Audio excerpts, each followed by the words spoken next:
لوگوں کے دلوں کے اندر حضور مسرت ڈالتے. بخشی آ گئے، بخشی جنہوں نے حضرت امیر حمزہ کو شہید کیا تھا.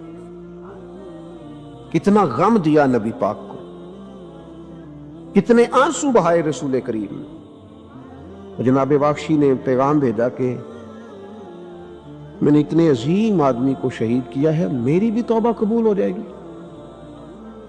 میں سچے دل سے آ جاؤں تو قبول کر لیا جاؤں گا.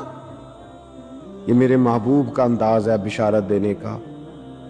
رسول کریم علیہ السلام فرمانے لگے تو آ، رب رسول کا وعدہ ہے تیری توبہ بھی قبول کی جائے گی. دو لوگ بیٹھے تھے نا حرم مکہ میں. ایک صاحب کہہ رہے تھے کہ میرے اوپر بدر میں جو قتل ہو گئے کفار، ان کا ذکر چل رہا تھا، تو دونوں گفتگو کر رہے تھے بدر میں ہمارے اتنے لوگ مسلمانوں نے مار دیے. تو ایک ان میں کہنے لگے کہ اگر میرے اوپر قرض نہ ہوتا اور میرے چھوٹے چھوٹے بچے نہ ہوتے تو میں تو تلوار لے کے جاتا اور مدینہ شریف جا کے معاذ اللہ بدلہ لے آتا. دوسرا کہنے لگا میں دیتا ہوں نا تیرے بچوں کا خرچہ بھی اور میں تیرا قرضہ بھی اتارتا ہوں، تو جا. اس نے کہا پکی بات ہے؟ کہاں، قرضہ بھی میں اتار دوں گا، تیرے بچوں کا خرچ بھی اٹھاؤں گا، تو جا. اس نے خنجر تیار کیا، تلوار تیار کی، گھوڑے پہ بیٹھا، گلے میں وہ تلوار اس نے اپنے ڈالی اور مدینہ شریف آ گیا. اتفاق کی بات یہ کہ ملاقات حضرت عمر سے ہوئی. جناب عمر کہنے لگے مجھے تیری نیت ٹھیک نہیں لگتی. پکڑا کدھر آئے ہو؟ کہنے لگا میں تو بدر کے قیدیوں کے بارے میں بات کرنے ہیں. فرمایا تلوار لے کے چل تجھے حضور کے پاس لے کے جاتا ہوں. نبی کریم کی بارگاہ میں لے گئے تو حضور فرمانے لگے کیسے آئے ہو، کیسے آنا ہوا؟ کہنے لگے جی میں تو بدر کے جو قیدی آپ کے پاس ہیں ان کی بات کرنے آیا تھا. تو حضور فرمانے لگے چل پھر باقی کی میں سناؤں. خیال آیا مسلمان نیک و بد پہچان جاتے ہیں، محمد آدمی کے دل کی باتیں جان جاتے ہیں صلی اللہ تعالی علیہ وسلم. فرمایا میں سناؤں؟ حضور کیا؟ فرمایا تم اور فلاں بن فلاں وہاں بیٹھے ہوئے تھے نا حرم مکہ میں فلاں پہاڑ کے ساتھ ٹیک لگا کے، اور تم نے یہ کہا تھا نا کہ قرضہ نہ ہوتا، بچے چھوٹے نہ ہوتے تو بدر کے مقتولین کا میں بدلہ لیتا. یہ سارا کچھ طے کر کے پھر آئے ہو تلوار لے کے، اور یہاں کہتے ہو میں قیدیوں کے بارے میں بات کرنے آیا تھا. اس کے تو پسینے چھوٹ گئے، وہ تو بےحال ہو گیا. اس نے کہا اس کا تو سوائے اس کے اور میرے کسی کو نہیں پتا، اگر آپ کو پتا چل گیا ہے تو پھر آپ اللہ کے سچے رسول ہیں. تو حضور اگر آپ کو پتا چل گیا ہے کہ میں قتل کرنے کے ارادے سے آیا ہوں، میں معاذ اللہ بدلہ لینے آیا ہوں، اللہ کرے آپ کو سمجھ آئے میری بات. یعنی ایک تو یہ ہے کہ بندہ وہ پکڑا گیا ہے، اور ایک یہ کہ کسی کو پتا چل گیا ہے کہ یہ اس کام آیا ہے. پھر لوگ جب معافی دیتے ہیں تو بڑی کہانیاں سنا کے دیتے ہیں، ایسے نہیں دیتے. حضور اب آپ کو پتا چل گیا ہے تو کیا کریں گے؟ تو حضور فرمانے لگے تو بتانا تیرے ساتھ کیا کریں. اس نے کہا کہ میں نے سنا ہے آپ معاف بڑا کر دیتے ہیں. یعنی یہ گھر سے کوئی پیار کرنے نہیں آیا، پھولوں کا گلدستہ لے کے نہیں آیا، تلوار لے کے آیا، لیکن یہ میرے محبوب کا حوصلہ ہے. اور آیا بھی این مسلمانوں کے بیچ ہے، جو چاہیں اس کے ساتھ کر سکتے ہیں. اس نے کہا معاف کر دیں، تو حضور نے فرمایا جا میں نے معاف کیا. حضور نے معاف کیا. وہ کہتا ہے حضور معاف کر رہے تھے اور رب میرے دل میں ایمان کو تازگی عطا فرما رہا تھا. حضور نے معاف کیا اور میں نے کلمہ پڑھنا شروع کر دیا. معافی دیں، جب کوئی معافی کا مطالبہ کرے تو اسے معافی. سب سے مشکل کام ہوتا ہے لمبی لسٹ والے دشمن کو معاف کرنا. لسٹ جس کی لمبی ہو نا غلطیوں کی، ایک آدھ غلطی تو معافی ہو جاتی ہے. کچھ لوگوں کی لسٹ بھی بڑے کچھ عادی مجرم بھی ہوتے ہیں، لسٹ لمبی ہوتی ہے، ان کو معافی دینا بھی تھوڑا سا مشکل ہوتا ہے. لیکن کمال بھی یہ ہے کہ جس کی لسٹ لمبی ہو اسے یک جنبش قلم بندہ معاف کر دے. کو چھٹی ہو گئی، جا تجھے معاف کیا. اور یہ ہمیں کیوں کرنا چاہیے کہ میرا رب بھی ایسے کرتا ہے، میرا رب بھی ایسے وہ گنواتا تو نہیں نا، یہ بھی کیا، یہ بھی کیا، یہ بھی کیا. حضور فرماتے ہیں، ذرا سننا حدیث. حضور فرماتے ہیں کچھ لوگوں پہ اللہ کرم کی چادر ڈال کے نا قیامت والے دن، یہاں بھی اس نے پردہ رکھا تھا تو وہاں بھی کرم کی چادر ان پہ ڈلے گی.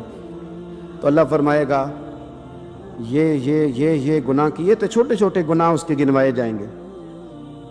اب وہ ڈرے گا، چونکہ پتہ تے سارا ہے نا سردار نو کیتیاں دا. اب وہ ڈرے گا، چھوٹے چھوٹے گناہ اس کے گنو تو اس کا خیال ہے بڑے بڑے بنا سامنے آ گئے. چھوٹی چھوٹی غلطیاں اس کی گنوائی جا رہی ہیں، جو ڈر رہا ہے، کانپ رہا ہے. قربان جائیں نبی پاک کے لفظوں. کچھ گلاں اجیاں نے قرآن پاک اجیاں نے، یہ نا میری دادی کہا کرتی تھی، میری اماں کہا کرتی تھی، اے کچھ کام اجائے نے.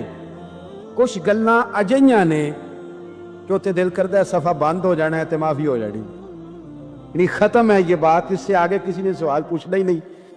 چھوٹے چھوٹے گناہوں کا اللہ تذکرہ فرمائے، یہ کیا یہ کیا یہ کیا، یا اللہ ہو گیا. اب بندہ ڈر رہا ہے کہ بڑے بڑے بھی سامنے آ جائیں گے، لیکن چھوٹے گناہوں پہ ہی فل سٹاپ لگا کے نا تو رب فرمائے گا یہ جو تیرے گناہ ہیں نا اس کے بدلے تجھے نیکیاں دی جا رہی ہیں. تو نے سچی توبہ کی تھی تو ان گناہوں کو بدل کے نیکیاں بنایا جا رہی ہے. پہلے ڈر رہا تھا، حضور فرماتے ہیں، اب فٹافٹ بول پڑا، کہنے لگا یا اللہ میں نے تو بڑے بڑے بھی کیے ہیں. یعنی اگر چھوٹوں کی نیکیاں بن گئی ہے تو وہ پاپ کدھر ہیں بڑے بڑے، وہ میرے کدھر ہیں. کریم یہ بات کر رہے ہیں اور صحابہ رو رہے ہیں، میں نے تو بڑے بڑے بھی کیے ہیں، بڑے بڑے کدھر ہیں. اللہ تعالیٰ بندوں کو معاف فرماتا ہے. رب اپنے بندوں کو وہ معاف کرتا ہے. اگر اللہ معاف نہ کرے تو جتنے جرم ہمارے رب کو ہمارا پتہ ہے. بتاؤ سویرے روٹی ملے، سانس ملے، شعور قائم رہے، جب مالک اتنا معاف کرتا ہے تو ہم اس کے بندوں کو کیوں نہیں معاف کرتے؟ کر دے معاف. پکے لوگ کھڑے تھے، پکے دشمن کھڑے تھے فتح مکہ کے دن حضور کے سامنے. اور کچھ لوگ ایسے ہوتے ہیں جن سے امید نہیں ہوتی، اپنے ہوتے ہیں کہ یہ والا جملہ، اور بندہ کہتا ہے یار تجھے تو نہیں نہ کہنا چاہیے تھا، کوئی اور کہتا مجھے. کہتے ہیں یہ نہ سمجھیں کہ لوگ کہتے نہیں، کہنے والے یہ بات ہی آپ چھوڑ دیں کہ کوئی آپ کو کچھ کہے گا نہیں، یہ چھوڑ دیں. مخلوق تو اس طرح کی بات ڈھونڈ کے لاتی ہے کہ انسان پریشان ہو جاتا ہے کہ یار میں یہ کر سکتا تھا، میں نے کیا نہیں، اور جو میں نے کیا نہیں وہ تو نے میرے کھاتے ڈال دیا ہے. ایسے لوگ سامنے کھڑے ہو گئے فتح مکہ کے دن کہ جن کے چہروں سے ان کی زیادتیاں عیاں ہو رہی، ان کے ظلم چھلک رہے تھے چہروں سے. حضور کے سامنے کھڑے ہیں، کانٹے بچھانے والے بھی، روڑے مارنے والے بھی، گلے میں رسیاں ڈال سارے کھڑے ہیں. بسم اللہ. حضور نے فرمایا بتاؤ تمہارے ساتھ کیا سلوک کروں؟ انہوں نے کہا آپ کریم ہیں. تو حضور نے پتہ کیا کہا؟ قرآن پاک میں ایک سورہ یوسف ہے، وہ جو لوگوں کو لفظ ایک قصہ بھی بڑا برا لگتا ہے تو اللہ فرماتے ہیں نحن نقص علیک احسن القصص. محبوب ہم آپ کو ایک سونا قصہ سنانے لگے ہیں. اس کو اللہ نے قصہ کہا، سونا قصہ، سورہ یوسف کو. تو سورہ یوسف کیا ہے بھلا؟ ذرا انداز دیکھیے سورہ یوسف کا. پہلے حضرت یوسف لاڈلے ہیں باپ کے، لاڈلے، پھر اسی جناب یوسف کے منہ پہ تماچے ہیں، پھر وہی جناب یوسف کنویں میں ہیں، پھر کنویں سے بچ گئے. کنویں میں گرا بھی بندہ کبھی بچتا ہے، بچ گئے.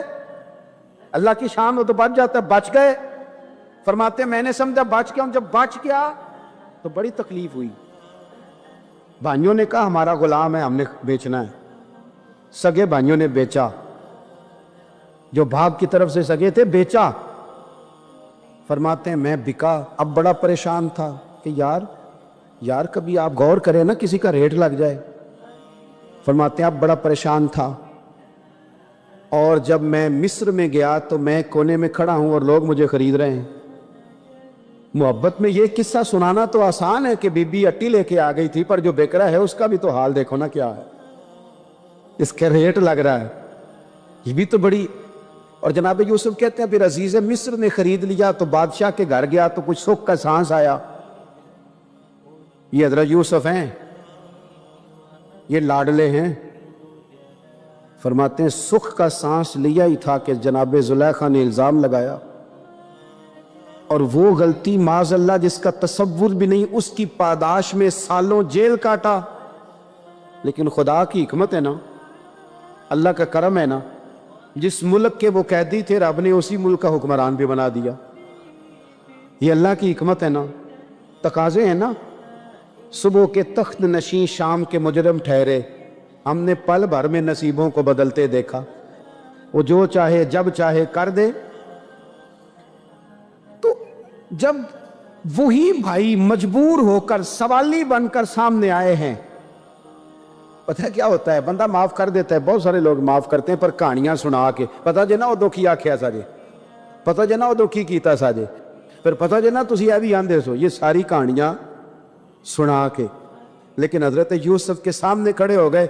جناب یوسف نے بات چھیڑی کوئی نہیں, فرمایا تم سے بات ہی کوئی کرنی, جاؤ تمہیں سارا کچھ معاف کیا.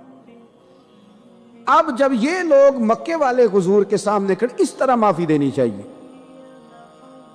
یہ جب سامنے کھڑے ہوئے تو حضور نے فرمایا پتہ تمہارے ساتھ کیا سلوک کرنے والا ہوں؟ کہا حضور نہیں. فرمایا وہی جو جناب یوسف نے بھائیوں کے ساتھ کیا تھا.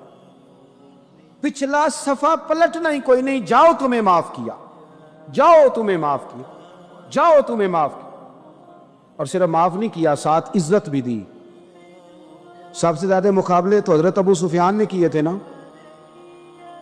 آخر تک وہ آئے تھے. آج وہ کلمہ پڑھ رہے ہیں, سردار ہیں, کلمہ پڑھ رہے ہیں, تو نبی پاک نے صرف معافی نہیں دی, عزت بھی دی. فرمایا جناب ابو سفیان چونکہ اب مسلمان ہو گئے ہیں, میں سب کو معاف کرتا ہوں. جو اپنا اندر سے دروازہ بند کر لے اسے بھی معاف کرتا ہوں, اور جو ابو سفیان کی حویلی میں آ جائے اسے بھی معاف کر دوں گا. ابو سفیان وہ کہتے ہیں میں حیران ہی ہو گیا کہ اتنی بڑی بات, معافی بھی دی اور ساتھ عزت بھی دی. تو آج جو سبق آپ کی خدمت میں نے عرض کیا ہے, اس کو آپ امید ہے یاد رکھیں گے. ایک تو یہ کہ معافی مانگ لیں. اگر کسی جگہ ہمارا معافی مانگنا اگر ہم سمجھتے ہیں, ہمارا دل ضمیر گواہی دیتا ہے کہ مجھے معافی مانگنی چاہیے, تو معافی مانگے. اور دوسرا پھر معافی دیں بھی, اور معافی دیں, سیاسی صلح نہ کریں. معافی دیں تو پھر واقعہ ہی دیں, دل سے دیں. اسلامی تعلیمات کے اندر دو قسم کے حقوق اللہ تعالیٰ نے انسان کے ذمے لگائے ہیں. ایک حقوق اللہ ہیں اور ایک حقوق العباد ہیں. حقوق اللہ بھی بڑی ضروری ہیں. بعض لوگ حقوق العباد کی بات کرتے کرتے حقوق اللہ کا معاملہ انتہائی سادہ کر دیتے ہیں. وہ بھی بڑے ضروری ہیں. یعنی کیوں بندہ فارغ بیٹھا ہے اور بیٹھے بیٹھے اس نے بلا وجہ کیوں نماز چھوڑ دی؟ اسے کوئی مصروفیت نہیں تھی, کیوں اس نے نماز کا ترک کیا؟ ڈھیر سارے جوانوں کو میں دیکھتا ہوں کوئی خاص کام نہیں ہے, لیکن اس کے باوجود وہ جماعت کے ساتھ نماز ادا نہیں کرتے. تو عرض کرنے کا مقصد یہ ہے کہ کیوں نہیں جماعت کے ساتھ نماز پڑھی جا رہی؟ قرآن مجید نے کہا کہ وَرْكَعُوا مَعَ الرَّاكِعِينَ, رکوع کرنے والوں کے ساتھ کرو.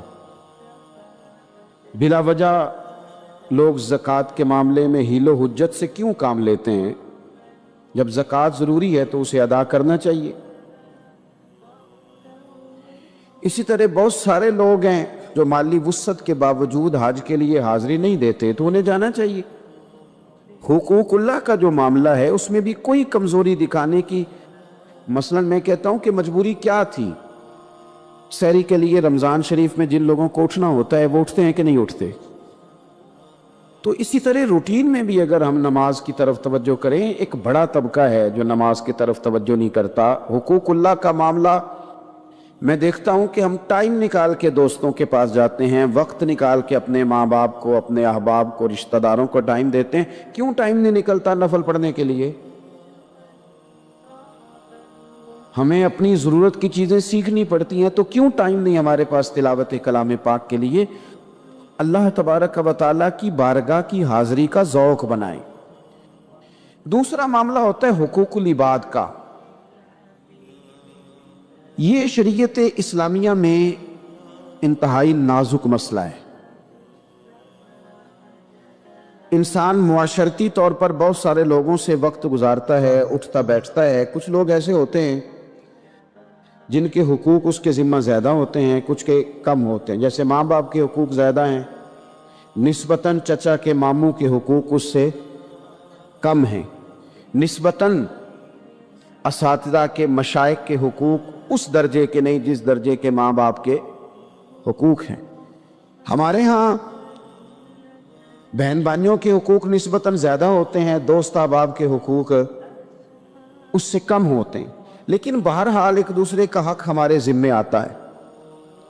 اچھا، پھر اللہ تعالیٰ نے اپنے فضل سے ایک تقسیم بنائی ہے کہ کسی کو فیکٹری کا مالک بنا دیا ہے، کسی کو مزدور بنا دیا، کسی کو ادارے کا پرنسپل بنا دیا ہے، کسی کو استاد بنا دیا ہے، کسی کو اللہ تبارک و تعالیٰ نے کسی مقام پہ مینیجر بنایا ہے اور کسی کو اسی ادارے میں چوکیدار بنایا۔ یہ تقسیم ہو گئی۔ اب اس میں نزاکت پیدا ہو جاتی ہے کہ جو مالک ہے اس نے زیادہ خیال رکھنا ہے مزدور کا، اپنے ورکر کا، اپنے ملازم کا، چوکیدار کا، اس نے زیادہ خیال رکھنا ہے۔ ہوتا یہ ہے کہ ہم جتنے زیادہ بڑے ہوتے جاتے ہیں اتنے زیادہ آرام پسند ہوتے جاتے ہیں۔ ہمارا یہ خیال ہوتا ہے کہ حق تو صرف ملازم کا ہے کہ وہ ہمارا خیال رکھے، حق تو صرف مرید کا ہے وہ پیر صاحب کے لیے ہر طرح کا ادب بجا لائے، حق تو صرف شاگرد کا ہے۔ حالانکہ جو آدمی جتنا بڑا جاتا ہے اس کی نظر اتنی زیادہ وسیع ہونی چاہیے اور اس کو زیادہ نزاکت کے ساتھ چیزوں کو سمجھنا چاہیے۔ اگر آپ کا دعویٰ ہے کہ مجھے اللہ نے بڑائی دی ہے اور میں کچھ لوگوں پر اللہ نے مجھے حاکم بنایا ہے، تو پھر زیادہ انسان کے دل میں، ذہن میں وسعت ہونی چاہیے اور زیادہ باریکی۔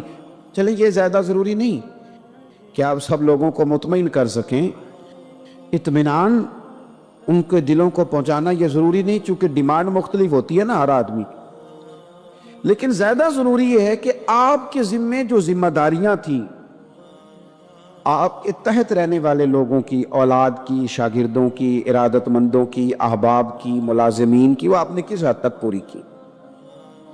نبی پاک صلی اللہ تعالیٰ علیہ وسلم نے ہمیں حقوق العباد کے معاملے میں زیادہ احتیاط کرنے کا کہا ہے، اور حضور سید عالم علیہ السلام نے صحابہ کے بھرے مجمع میں سے یہ سوال کھڑا کیا، فرمایا تم مجھے بتاؤ مفلس کون ہے، غریب، تنگ دست اور بالکل تہی دست بندہ کون ہے؟ ہمارے ہاں سارے لوگ، یہ رمضان شروع ہوتا ہے تو لوگ کہنا شروع کر، پیر صاحب دعا منگو، حالات بڑے خراب ہیں۔ مثلا کیا خراب ہے حالات؟ شامی روٹی نہیں لبدی، حالات صرف یہ خراب ہیں کہ پڑوسی نے پجارو لے لی اور مجھے نہیں ملی، اتنے ہی حالات خراب ہیں، اس سے زیادہ تو نہیں۔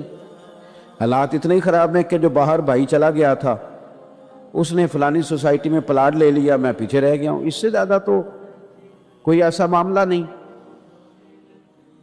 کتنے سارے لوگ ہیں جو اس بات کا اظہار کرتے ہیں۔ پھر میں نے یہ دیکھا ہے کہ بلا وجہ کے بعد لوگ شکوے کرتے ہیں، میں دیکھو جی میرا بھائی ہے، میرا دوست ہے، میرا رشتہ دار ہے، پڑوسی ہے، تو اس نے گاڑی بدل لیا ہے، موبائل بدل لیا ہے، فلانی چیز اس نے لے لیا، میرا خیال نہیں رکھا۔ بھئی مثلا آپ کا کیا خیال رکھنا چاہیے؟ نہیں، اس نے موبائل لیا ہے 3 لاکھ کا، آپ کا خیال ہے کہ میرا یہ خیال رکھتا کہ 1.5 کا مجھے لے دیتا، 1.5 کا وہ یہ لے لیتا۔ یہ مطالبہ غلط ہے شریعت میں۔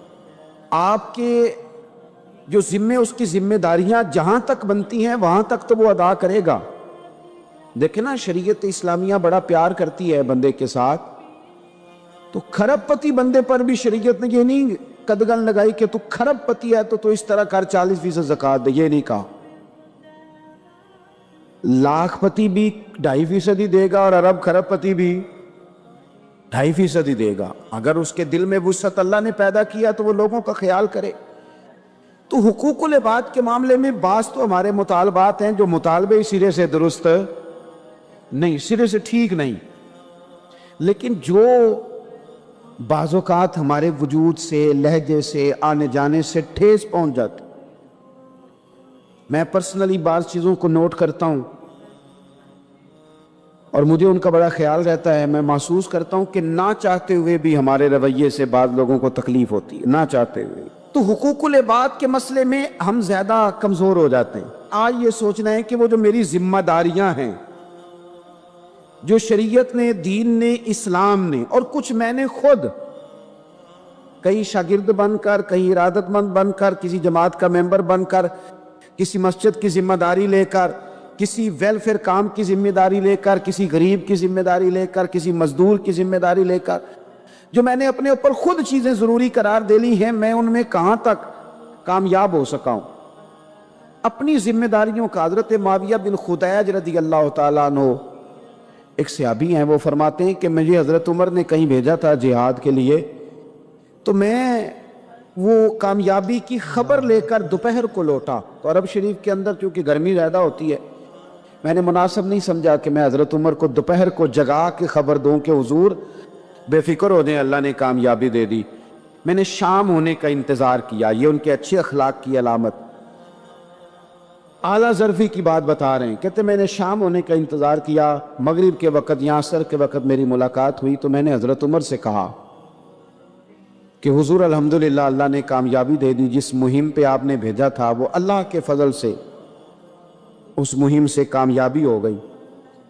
تو حضرت عمر فرمانے لگے دیر سے کیوں آئے، مجھے تو امید تھی کہ تم سرے دوپہر آ جاؤ گے۔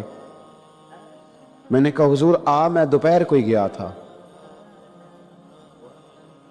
دوپہر کو ہی گیا تھا، پر سوچا کہ آپ آرام میں ہوں گے۔ کیا جواب ہے، اور کیا اس جواب کے اندر بہت سارے لوگوں کی ترجمانی ہے۔ حضرت عمر فرمانے لگے آرام کرتا تھا میں، پر وہ دور گزر گیا، اب تم دوپہر کی بات کرتے ہو، اب تو رات کو بھی کم ملتا ہے۔ وہ تھا ایک دور، اب جب اپنے ذمے خود ذمہ داریاں زیادہ لے لی، اب کیا پتا کہ کوئی کہاں سے چل پڑا ہے تجھے ملنے کو۔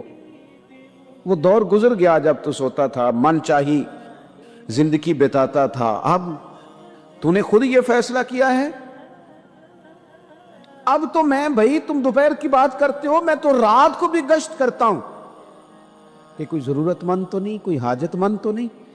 تو جو ہمارے ذمہ داریاں ہیں ان میں نازک حد تک امام بہقی روایت لائے ہیں، ایک صحابی تھے جو حضور کو ہنسایا کرتے تھے، حضور کو ہنساتے تھے، نبی پاک کو بڑے پیارے تھے۔ اس طرح کے بھی کچھ بندے ہونے چاہیے، اس طرح کے بھی کچھ بندے۔ صحابہ کرام علیہم رضوان فرماتے ہیں جب حضور غم امت میں پریشان ہوتے تھے تو ہم منتظر ہوتے تھے کہ کبھی وہ ہنسانے والا آج آ جائے نا، دو چار باتیں ایسی کر جائے نا ہنسانے والی، تو معاملہ ٹھیک ہو جائے۔ کچھ لوگ ایسے ہوتے ہیں جن کو دیکھ کے ہی چہرے پر تازگی آ جاتی، مثل تعویذ ہوتے ہیں نا کچھ لوگ، وہ جب بھی ملتے ہیں شفا ہوتی ہے۔